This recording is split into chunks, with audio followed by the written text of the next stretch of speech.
ملګرو ملتونو خبرداری ورکړی چې افغانستان کې بشري بحران ناوړه کیږي. سلامونه مارکلی کوم. د لا بشپړو معلوماتو لپاره راسره تر پای پاتې شئ.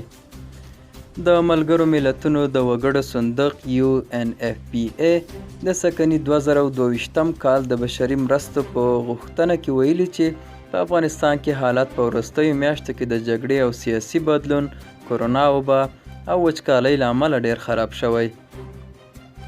د ملګرو ملتونو د وګړو صندوق خبرداری ورکړی چې افغانستان کې د داسې سیستماتیکې ماتې، لعنی خطر او بشري ناورین سره مخ دی چې د تیرو 20 کلونو ګڼې لاسته راوړنې ګواښي. دغه صندوق ویلي په افغانستان کې په هرو 2 ساعتونو کې یوه میرمن د ژغورل کیدونکي زیږون پر مهال مري او له هرو 2 میرمنو یوه یې له تاوتریخوالي سره مخ ده. دغه سازمان وایي پر افغانستان واکمنو شرایطو ته په کتو دا حالت لا خرابېدونکی دی. ملګرو ملتونو په مرستندویانو او بسپنه ورکوونکو غږ کړی چې پر وخت په افغانستان کې د څه باندې 22 میلیونه اړمنو وګړو مرستې ته حاضر شي.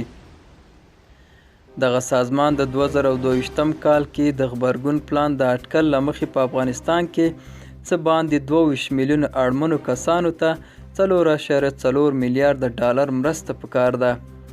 دا په 2022 کال کې د ملګرو ملتونو د بشري مرستو تر ټولو ستره غوښتنه ده.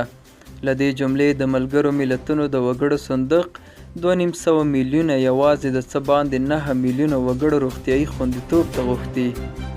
دا و زموږ نننۍ چمتو شوې ویډیو. تر بیا ښې چارې.